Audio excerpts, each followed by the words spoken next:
ठीक है।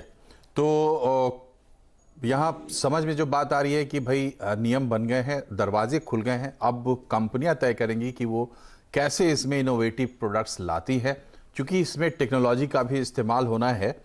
संजय जी के पास जाए उससे पहले एक दो सवाल और ले लेते हैं छोटे छोटे। ये बताइए प्रतीक जी की फ्लोटर की बात भी इसमें आ रही है, क्या इसमें फ्लोटर पॉलिसी भी होगी? हाँ जी सर, मनोज जी, आईआरडीए ने एक और जो एड ऑन कवर की बात करी है वो फ्लोटर की बात करी है।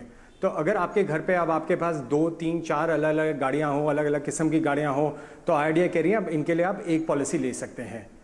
इसका जो हम फिर से फ़ायदा देखेंगे कस्टमर्स के लिए 2-3 अलग अलग तरीक़ों से आ सकता है।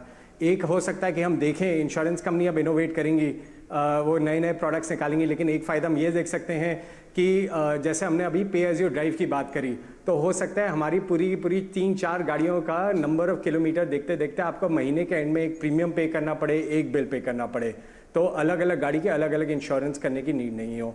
दूसरा हम देख सकते हैं कि हो सकता है अब हमें एक पॉलिसी लेनी हो तो वो एक दिन साल में शुरू हो, उस एक दिन साल में शुरू हो तो आपको प्रीमियम एक बार उसका पे करना पड़ेगा और उसके लिए फिर आपको बेनिफिट मिलेगा ही मिलेगा, क्योंकि उसके अंदर वो दिख रहा है इंश्योरेंस कंपनी को वो प्रीमियम बड़ा भी हो सकता है।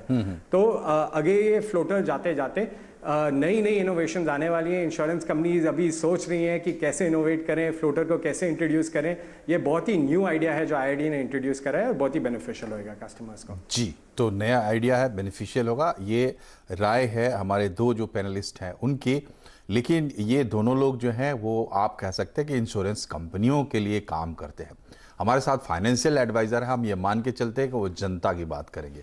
संजय जी, आप ये बताइए कि आपको अभी तक सुन के कैसा लगा और आप इसमें क्या पॉइंट्स देखते हैं, कंसर्न्स क्या देखते हैं? जी, मैं बिल्कुल सेटिस्फाइड हूँ इन प्रतीक जी की और अश्विनी जी की बात से। पर मुझे थोड़ा सा ये कहना है कि यहाँ पे कंज्यूमर्स को थोड़ी कंफ्यूजन हो सकती है कि वो कौन सा एड ऑन चुने। जैसे कि अगर मैं बोलूँ कि कोई नया ड्राइवर है, तो मेरे ख्याल से उसको पे एज यू ड्राइव पे जाना चाहिए कि जितना वो चला पा रहा है, ठीक है। और अगर वो पुराना ड्राइवर है तो हाउ एज यू ड्राइव, जैसे कि वो कितना कैसा चलाता है, वो ब्रेक कैसा लगाता है, तो इस हिसाब से उसको ज्वाइन करना चाहिए। तो ये चीजें मेरे ख्याल से अगर इंश्योरेंस कंपनीज ज्यादा बैठकर के अगर एक कंज्यूमर को समझाएंगी तो उनको ज्यादा बेटर तरीके से ये चीजें समझ में आएंगी। वैसे तो ये इंश्योरेंस कंपनी के लिए भी बेनिफिशियल है और कंज्यूमर्स के लिए भी बेनिफिशियल है, क्योंकि कंज्यूमर अगर एक कम गाड़ी चलाता है तो उसको कम पैसे देना पड़ेगा, कम प्रीमियम भरना पड़ेगा।